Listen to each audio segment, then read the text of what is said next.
कहानी की शुरुआत एक छोटी बच्ची को दिखाते हुए होती है जो एक चिट्ठी पर कुछ लिख रही थी, जिसमें वो लिखती है कि अब वो कभी नहीं बदलेगी और ना ही कभी बड़ी होगी। इतना लिखने के बाद वो अपने घर से बाहर आकर खड़ी हो जाती है और सूरज निकलने का इंतजार करती है। लेकिन जैसे ही वो ऊपर की तरफ देखती है तो उसकी आंखें हमें पीली दिखाई देती है। असल में वो बच्ची एक वैम्पायर थी। अब जैसे ही सूरज निकलता है और सूरज की रोशनी उस बच्ची पर पड़ती है तो उसका पूरा शरीर जलने लगता है, जिससे वो मर जाती है। इसके बाद हम देखते हैं कि दिन के समय पूरी दुनिया में कोई भी इंसान दिखाई नहीं देता है और पूरी दुनिया एक खाली जगह बन जाती है। अब ऐसा इसलिए हुआ क्योंकि 10 साल पहले एक इन्फेक्टेड चमगादड़ की वजह से पूरी दुनिया में प्लेग जैसी खतरनाक बीमारी फैल गई थी, जिससे ज्यादातर इंसान वैम्पायर्स बन चुके थे, जो अपनी भूख मिटाने के लिए इंसानों का शिकार करके उनका खून पीते थे। जिस वजह से पूरी दुनिया में इंसानों की पॉपुलेशन बड़ी तेजी से कम होने लगी और धरती पर सिर्फ 5% ही इंसान रह गए और बाकी सब वैम्पायर बन गए।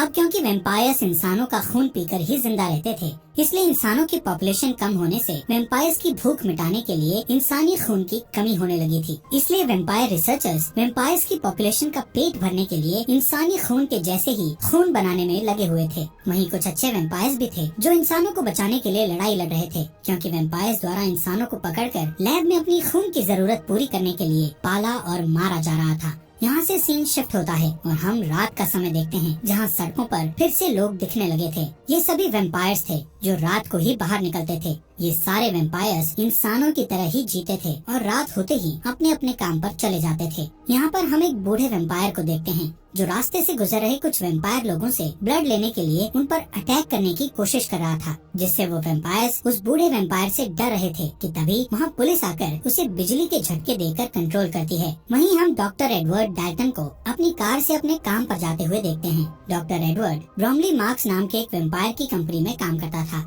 ब्रोमली की ये कंपनी दवा बनाने के साथ साथ वैम्पायर्स को ब्लड सप्लाई भी करती थी। एडवर्ड वहाँ सभी रिसर्चर्स का चीफ था। अब बिल्डिंग की सिक्योरिटी से गुजरने के बाद एडवर्ड एक रूम में जाता है, जहाँ इंसानों को पकड़कर मशीनों में जकड़ दिया जाता है और उनका खून निकालकर इस कंपनी के रिसर्चर उस खून पर एक्सपेरिमेंट करते हैं। असल में वो इंसानों के खून जैसा ही नकली खून बनाने की कोशिश कर रहे थे, जिससे वो उस नकली खून से वैम्पायर्स की भूख मिटा सकें, जिनमें उन रिसर्चर्स के साथ एडवर्ड भी शामिल था। असल में एडवर्ड भी एक वैम्पायर था, लेकिन उसे इंसानों को ऐसे मशीनों में कैद रखना बिल्कुल भी सही नहीं लगता था और वो अपने इस काम से बहुत दुखी था। इसलिए वो वैम्पायर होने के बावजूद भी इंसानों का खून नहीं पीता था और सिर्फ जानवरों का ही खून पीता था, वो भी कभी कभार। अब यहाँ से एडवर्ड अपनी लैब में जाकर ह्यूमन ब्लड के जैसा ही ब्लड बनाने की कोशिश करता है, लेकिन उसका ये टेस्ट फेल हो जाता है। इसके बाद वो इस कंपनी की मीटिंग में जाता है, जिसमें उसका बॉस यानी इस कंपनी का मालिक चार्ल्स ब्रोमली, उसी की लैब में काम करने वाला उसका साथी क्रिस्टोफर, सिटी कमिश्नर और एक आर्मी ऑफिसर शामिल होते हैं। अब इस मीटिंग में उन्हें पता चलता है कि जिन वैम्पायर्स को खून नहीं मिल रहा वो एक खतरनाक क्रीचर में बदल रहे हैं, जिनको वो सबसाइडर कहते थे। इंसानी खून न मिलने की वजह से उनके कान लंबे और सर आगे से सिकुड़ गया था और इतना ही नहीं, उनमें सोचने की शक्ति भी कम हो रही थी। ये सबसाइडर्स खून के लिए वैम्पायर्स पर भी अटैक करने लगे थे। इसीलिए फिल्म की शुरुआत में वो बूढ़ा वैम्पायर खून न मिलने से इतना आक्रामक बन चुका था, क्योंकि वो सबसाइडर में बदल रहा था। अब क्योंकि धरती पर ह्यूमन पॉपुलेशन सिर्फ 5% ही बची थी, इसीलिए कंपनी का मालिक उनको कहता है कि हमें जल्द से जल्द इंसानी खून जैसा खून बनाना होगा, नहीं तो खून की कमी की वजह से बाकी वैम्पायर्स भी सबसाइडर बन जाएंगे। मीटिंग के बाद ब्रोमली एडवर्ड को कुछ पर्सनल बात करने के लिए अपने ऑफिस में ले जाता है। वहाँ सर्व की गई कॉफी को ब्लड के साथ मिक्स देखकर एडवर्ड कॉफी पीने से मना कर देता है। इसके बाद ब्रोमली उसे बताता है कि उसे कैंसर हुआ था, लेकिन वैम्पायर बन जाने के कारण वो ठीक हो गया। वो कहता है कि उसकी बेटी वैम्पायर नहीं बनना चाहती थी, इसलिए वो घर से भाग गई थी। ब्रोमली एडवर्ड को कहता है कि मैं जानता हूँ तुम इंसानों को बचाना चाहते हो, इसलिए तुम्हें जल्द ही ह्यूमन ब्लड जैसा ब्लड बनाना होगा। इसके बाद एडवर्ड अपनी लैब में चला जाता है और अपने साथी क्रिस्टोफर के साथ ये सारी बातें डिस्कस करता है। क्रिस्टोफर उसे हिचकिचाते हुए बताता है कि एक बंदर पर टेस्ट कर रहा हूँ और इस टेस्ट को आगे बढ़ाने के लिए मुझे कुछ और टेस्ट करने होंगे, जिससे शायद हम ब्लड बना सकें। कुछ समय बाद रिसर्चर एक कैदी पर टेस्ट शुरू करते हैं। वहीं ब्रोमली और कुछ ऑफिसर्स विंडो से इस टेस्ट को होता देख रहे थे। एडवर्ड उस इंसान के बॉडी में ब्लड का सब्स्टिट्यूट डालता है, जिससे पहले वो इंसान थोड़ा अच्छा महसूस करता है, लेकिन बाद में जब पूरा सब्स्टिट्यूट बॉडी में चला जाता है तो वो उल्टी करने लगता है और उसकी बॉडी चेंज होने लगती है और शरीर में छाले पड़ने लगते हैं। रिसर्चर उसे तुरंत पकड़ लेते हैं और एपिमोन नाम की दवा इंजेक्शन के जरिए उसकी बॉडी में डालते हैं, जिससे उसका हिलना बंद हो जाता है और बॉडी पहले जैसी हो जाती है। लेकिन इसके तुरंत बाद उसकी पूरी बॉडी एक्सप्लोड हो जाती है। उस रात एडवर्ड लैब से घर चला जाता है और रास्ते में अपनी कार में न्यूज देख रहा होता है, जिसमें ब्लड की रैशनिंग से होने वाले दंगों के बारे में बताया जाता है। यानी वैम्पायर लोग ब्लड कम दिए जाने की वजह से दंगा करने लगे थे। इसी बीच एडवर्ड के कान खुजलाने लगते हैं और वो आईने में अपने कानों को देखने लगता है जो लंबे और पॉइंटेड होने लगे थे। इस बीच ध्यान बटने की वजह से वो सामने आने वाली कार को नहीं देख पाता है, जिससे लास्ट मोमेंट में उसे कार घुमाकर रोकना पड़ता है। लेकिन वो दूसरी कार सड़क के किनारे लगे घेरे में टकरा जाती है। एडवर्ड हेल्प करने के लिए बाहर आता है, लेकिन उसके हाथ में एक तीर लगती है। तभी दूसरी कार से कुछ लोग बाहर आते हैं जो इंसान थे और उनकी लीडर ऑड्री बेनेट थी, जिसके पास एक क्रॉसबो नाम का हथियार था जो उसे वैम्पायर से प्रोटेक्ट करता था। उसी ने एडवर्ड पर तीर चलाया था, लेकिन अचानक वहाँ पुलिस कार की आवाज आती है। एडवर्ड उन इंसानों से कहता है कि वो लोग उससे न डरें, क्योंकि वो बस उनकी मदद करना चाहता था। फिर वो उन लोगों को अपनी कार में बैठने को कहता है। थोड़े हिचकिचाहट के बाद वो लोग मान जाते हैं। एडवर्ड अपने कार का डे प्रोटेक्शन सिस्टम ऑन कर देता है, जिससे सारी विंडोज ब्लैक हो जाती है और जैसे ही पुलिस आती है वो अपने हाथ में लगा हुआ एरो निकाल लेता है। जब पुलिस वाला उससे इंसानों के बारे में पूछता है तो वो इंसानों की गलत डायरेक्शन बताकर कहता है कि वो लोग भाग गए हैं। कार में ऑड्री को एडवर्ड का आईडी बैज मिलता है, जिससे उसे एडवर्ड का पेशा और उसका डेट ऑफ बर्थ पता चलता है। जब पुलिस चली जाती है तो वो लोग कार से निकलते हैं और ऑड्री एडवर्ड को बर्थडे विश करती है। फिर वो सब चले जाते हैं। कुछ समय बाद एडवर्ड घर पहुंचता है और तभी सारे वैम्पायर्स के लिए एक अनाउंसमेंट होती है जो सनराइज के लिए वार्निंग देती है। एडवर्ड घर पहुंचकर डिनर करता है और फिर अपने प्लांट्स की देखभाल करने लगता है। अचानक उसके घर में उसका भाई फ्रैंकी डैल्टन आता है, जो आर्मी में होने की वजह से महीनों से उससे नहीं मिला था। फ्रैंकी एडवर्ड से बर्थडे पार्टी देने के लिए कहता है। इस पर एडवर्ड कहता है कि वो अब 35 साल का हो गया है। फिर फ्रैंकी कहता है कि उन्हें बर्थडे सेलिब्रेट करना चाहिए और उसके लिए वो 100% प्योर इंसान के ब्लड की महंगी बोतल लेकर आया था। वो 2 ग्लास में ब्लड डालता है और अपने भाई को पिग का ब्लड पीने की बात पर चिढ़ाता है, लेकिन एडवर्ड ब्लड पीने से मना कर देता है और इस बात पर फ्रैंकी को गुस्सा आ जाता है और दोनों में बहस शुरू हो जाती है। फ्रैंकी कहता है कि एडवर्ड इंसान के ब्लड को हाथ नहीं लगाता है, लेकिन अभी भी उसी कंपनी के लिए काम करता है जो अपने फायदे के लिए इंसानों को पालते और मारते हैं। इस पर एडवर्ड कहता है कि ब्लड का सब्स्टिट्यूट तलाशने के लिए उसे ये बुरा काम करना जरूरी है, लेकिन वो फ्रैंकी से भी नाराजगी जाहिर करता है क्योंकि वो आर्मी के लिए इंसानों का शिकार करता है। फिर अचानक एडवर्ड ब्लड की बोतल को उठाकर सारा ब्लड ड्रेन में डालने लगता है कि तभी फ्रैंकी बोतल उसके हाथ से लेकर दीवार में मार देता है। इसके बाद फ्रैंकी जाने की कोशिश करता है, लेकिन एक सबसाइडर उसके रास्ते में आ जाता है और वो नहीं जा पाता। वो क्रीचर किचन में जाता है और दीवार के ऊपर जो ब्लड था उसे चाटने लगता है और उसके बाद टेबल के ऊपर रखे ग्लास को भी चाटता है। इसी बीच फ्रैंकी एक चाकू उठा लेता है, जिससे सबसाइडर चौंक जाता है और फ्रैंकी को दीवार की तरफ धक्का देता है। फ्रैंकी ग्लास के टेबल पर गिर जाता है, जिससे टेबल का कांच टूटकर बिखर जाता है और कुछ सेकंड के लिए फ्रैंकी बेहोश हो जाता है। फिर सबसाइडर एडवर्ड की तरफ बढ़ता है। एडवर्ड एक स्टूल को उठाकर उसे रोकने की कोशिश करता है और साथ ही अपने भाई को होश में लाने के लिए उसका नाम लेकर पुकारता है। फ्रैंकी होश में आ जाता है और फिर चाकू को पकड़ता है। दोनों भाई सबसाइडर पर अटैक करने की कोशिश करते हैं, लेकिन वो जंप करके सीलिंग में लटक जाता है। इससे फ्रैंकी को चांस मिल जाता है और वो उसका सिर काट देता है। कुछ टाइम के बाद पुलिस मामले के बारे में जानने के लिए वहाँ पहुँचती है और कहती है कि अब सबसाइडर शहर में फैल चुके हैं। एक ऑफिसर को उस क्रीचर की एक रिंग मिलती है, जिससे एडवर्ड को पता चलता है कि वो एक लोकल माली था और उसे उसकी बॉडी में खुद के लगाए हुए जख्म भी मिलते हैं, जो खुद को खाने से हुए थे। अगले दिन सिक्योरिटी अलार्म बजने से एडवर्ड की नींद खुल जाती है और जब वो चेक करने के लिए लाइट ऑन करता है तो ऑड्री उसकी तरफ क्रॉसबो एम करके खड़ी दिखाई देती है। ऑड्री कहती है कि उसे ऐसे वैम्पायर की तलाश है जिस पर वो लोग भरोसा कर सकते हैं और इसके लिए उसे एडवर्ड बिल्कुल सही लगता है। वो उसे एक पेपर शीट देती है जिसमें एक मैप बना होता है। एडवर्ड मैप को देख ही रहा होता है कि अचानक एक आवाज आती है और एडवर्ड उस आवाज की तरफ मुड़कर देखता है और इस बीच ऑड्री चुपचाप चली जाती है। एडवर्ड जब उस आवाज को चेक करने जाता है तो पता चलता है कि आवाज फ्रैंकी की है। फ्रैंकी उससे ऑड्री के बारे में पूछता है। एडवर्ड उसे कुछ नहीं कहकर टाल देता है। उस रात न्यूज में पता चलता है कि जिन इन्वेस्टर्स ने रिसर्च करने के लिए ब्रॉमली को इंसान सप्लाई किए थे, वो लोग अब और सप्लाई नहीं दे सकते थे। अगले दिन एडवर्ड काम पर जाता है और अपने बॉस से मिलकर उससे गारंटी मांगता है कि सब्स्टिट्यूट मिल जाने के बाद उन्हें इंसानों के सप्लाई की जरूरत नहीं पड़ेगी। इस पर ब्रॉमली कहता है कि ज्यादातर वेम्पायर सब्स्टिट्यूट के मिलने से खुश हो जाएंगे, लेकिन कुछ लोग ऐसे भी हैं जो रियल चीज की मांग करते हैं। इस पर एडवर्ड उसे याद दिलाता है कि उसकी बेटी भी उन्हीं लोगों में से एक है। इसके बाद एडवर्ड मैप को देखने के लिए अपने लैब में चला जाता है। जब सुबह होती है तो एडवर्ड अपने घर वापस नहीं आता और अपनी कार में लाइट प्रोटेक्शन ऑन करके मैप के बताए रास्ते से गांव की तरफ जाता है। वहाँ ऑड्री पहले से उसका वेट कर रही होती है। वो उसे बड़े से एक पेड़ के पास आने को कहती है। एडवर्ड अपनी कार ट्री के नीचे पार्क करता है और हैट और सनग्लासेस पहनकर कार से बाहर आता है। वो हमेशा सनलाइट से बचने के लिए सावधान रहता है। वहाँ उसे एक आदमी मिलता है जिसका नाम लियोनल एल्विस कॉर्मैक था। वो आदमी एक वैम्पायर था जो अब इंसान बन चुका था। एडवर्ड उससे जानना चाहता था कि वो इंसान कैसे बना, लेकिन ऑड्री को पास आता देखकर वो चुप हो जाता है। वो देखता है कि फ्रैंकी ने उसे गन पॉइंट पर रखा था। एडवर्ड उसे रोकने की कोशिश करता है, लेकिन वो नहीं मानता और उसे बताता है कि आर्मी की टीम भी आने वाली है। ये सुनकर ऑड्री फ्रैंकी को रोशनी की तरफ धकेलती है और सब जल्दी से एडवर्ड की कार में बैठ जाते हैं। तब तक सोल्जर वहाँ पहुँचकर उन पर फायर करना स्टार्ट कर देते हैं और लियोनेल की गाड़ी भी बर्बाद कर देते हैं। सोल्जर उनका पीछा करते हैं और गोलियां भी चलाते हैं, जिससे कार के डे प्रोटेक्टर में छेद हो जाता है। पहले ऑड्री उसे अपने हाथ से कवर करके मैनेज कर लेती है, लेकिन होल ज्यादा हो जाने के कारण कैमरा भी खराब हो जाता है और एडवर्ड आगे नहीं देख पाता है। फिर लियोनेल ड्राइविंग सीट पर बैठ जाता है ताकि वो रोड को एक होल से देख पाए और एडवर्ड लाइट से छुप जाता है। जब वो लोग कमजोर ब्रिज पर पहुंचते हैं तो लियोनेल बहुत तेजी से ड्राइविंग करके ब्रिज को क्रॉस कर लेता है, जबकि आर्मी ट्रक हेवी होने के कारण ब्रिज टूट जाता है और ट्रक ब्लास्ट हो जाती है और बाकी के लोग पीछे रह जाते हैं। रात होने के बाद वो लोग कार को नदी के पास पार्क करते हैं और लियोनेल एडवर्ड को बताता है कि वो कार में डे लाइट मॉडिफिकेशन लगाने का काम करता था, जो सूरज की रोशनी से कार के अंदर बैठे लोगों को बचाता है, और कार में इस तरह के सिस्टम लगाने वाली पहली शॉप उसी की थी।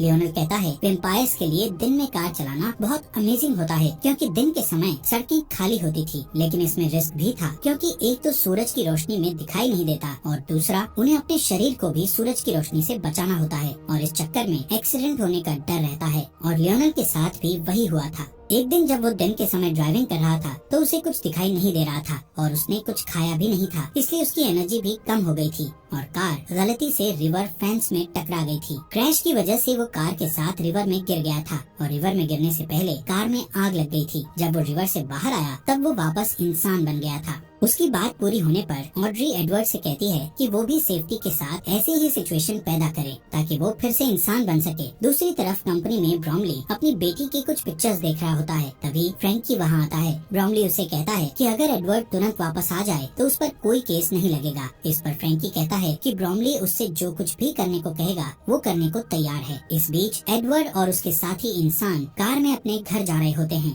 एडवर्ड बार बार ऑड्री की नेक को देखता है। ऑड्री ये नोटिस करती है और उसके पॉइंटेड ईयर्स को देखती है तो समझ जाती है कि उसे खून की प्यास लगी है। फिर वो अपना हाथ काटकर उससे निकलने वाले ब्लड को एक कप में इकट्ठा करती है और उसे पीने को देती है। एडवर्ड पहले तो मना करता है, लेकिन जब ऑड्री उससे कहती है कि वो अपने आसपास के इंसानों को सेफ देखना चाहती है तो वो ब्लड पी लेता है। कुछ घंटों के बाद वो लोग एक पुराने अंगूर के बागीचे में पहुंचते हैं जिसे विनयार्ड कहा जाता है। वहाँ एडवर्ड की मुलाकात कुछ और लोगों से होती है जिनका लीडर जार्विस नाम का आदमी होता है, जो बचे हुए इंसानों को ढूंढने में उनकी हेल्प करता है। घर के अंदर जाने के बाद वो वेम्पायर पॉलिटिशियन वेस टर्नर से मिलता है, जो ह्यूमन राइट्स के लिए लड़ता है और इंसानों की जान बचाने में हेल्प करता है। उधर कंपनी में ब्रॉमली देखता है कि उसकी मशीन इंसानों से खाली हो चुकी है और अब वहाँ कोई इंसान नहीं बचा था। रिसर्चर एक ह्यूमन बॉडी को निकाल के लाते हैं जिसमें से पूरा ब्लड निकाला जा चुका था और अब वो किसी काम का नहीं रहा था। यहाँ सीन शिफ्ट होता है और मेट्रो स्टेशन पर एक कॉफी शॉप को दिखाया जाता है, जहाँ एक आदमी शिकायत करता है कि उसकी कॉफी में ब्लड नहीं है। इस पर वहाँ काम करने वाली औरत कहती है कि उसे कॉफी में सिर्फ 5% ब्लड मिलाने का ऑर्डर है, लेकिन वो आदमी नहीं मानता और एक ब्लड बैग चुरा लेता है, और जब वो उसे पीने के लिए खोलने की कोशिश करता है तो ब्लड चारों तरफ बिखर जाता है, जिससे आसपास जमा सभी लोग ब्लड पीने के लिए पागल हो जाते हैं और हंगामा करने लगते हैं। ये देखकर पुलिस वाले वहाँ आते हैं और उन्हें बिजली के झटके देते हैं। अगले दिन विनयार्ड में एडवर्ड एक टेस्ट करने के लिए लियोनल से कुछ ब्लड लेता है और उससे उस दिन के बारे में बात करता है जब वो इंसान बना था। एडवर्ड को लगता है कि सूरज की रोशनी से होने वाली जलन को कंट्रोल करने के लिए ब्लड के सब्स्टिट्यूट का टेस्ट बॉडी के अंदर ही किया जा सकता है। कुछ घंटे काम करने के बाद जब वो ब्रेक लेने के लिए लैब से बाहर जाता है तो ज्यादातर इंसान उससे दूर हो जाते हैं क्योंकि वो एक वैम्पायर था। फिर ऑड्री वहाँ आती है और उसे कहती है कि सबको उससे डर लगता है, लेकिन उसे विश्वास है कि वो उनकी हेल्प कर सकता है। एडवर्ड कहता है कि वो वैम्पायर नहीं बनना चाहता था, लेकिन फ्रैंकी ने उसे धोखे से वैम्पायर बना दिया था। फिर एडवर्ड नोटिस करता है कि वहाँ बड़े बड़े टैंक्स थे जिनमें अंगूर को खमीर करके शराब बनाई जाती थी। ऑड्री कहती है कि वो सारे टैंक्स एयर टाइट हैं। फिर वो दोनों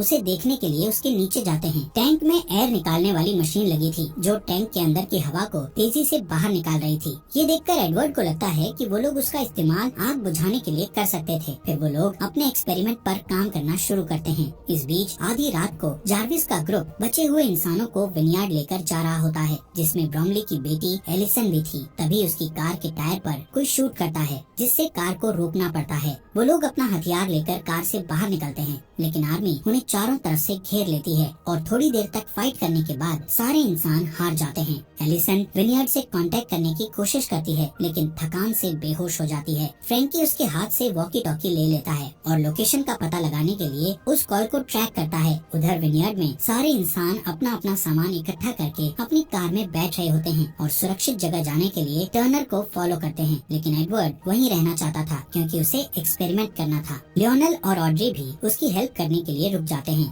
इधर एलिसन को जब होश आता है तो वो खुद को अपने फादर के ऑफिस में पाती है, और जब उसका फादर ब्रोमली आता है तो वो एक चाकू उठा लेती है। एलिसन अपने पिता से अपने दोस्तों को छोड़ देने के लिए कहती है। ब्रोमली कहता है कि वो उसे देखकर खुश है और उसे गले लगा लेता है। फिर कहता है कि वो उसके दोस्तों के लिए कुछ नहीं कर सकता है। इस पर एलिसन उसे धकेल देती है और डोर की तरफ भागती है, लेकिन एक सोल्जर उसे हिट करता है और वो बेहोश हो जाती है। ब्रोमली को रियलाइज होता है कि उसकी बेटी ने उसे चाकू मार दिया है। अगले दिन विनयार्ड में एक्सपेरिमेंट स्टार्ट होने वाला होता है। ऑड्री मॉनिटर्स को देखने का जिम्मा लेती है और लियोनल टैंक के नीचे एडवर्ड के साथ रहता है। एडवर्ड के चेस्ट में एक हार्ट मॉनिटर अटैच किया जाता है और उसे एक वेट ब्लैंकेट से कवर किया जाता है। प्रोसेस बहुत सिंपल होता है। वो लोग टैंक को ओपन करते हैं, जिससे सनलाइट अंदर आती है और एडवर्ड चलने लगता है, और उसके बाद वो लोग एयर एक्सट्रैक्टर यानी हवा निकालने वाली मशीन को यूज करके आग को बुझा देते हैं। पहले 2 बार में उनकी कोशिश फेल हो जाती है, लेकिन तीसरी बार में वो लोग एडवर्ड को लंबे समय तक जलने देते हैं और इस बार उनका टेस्ट कामयाब हो जाता है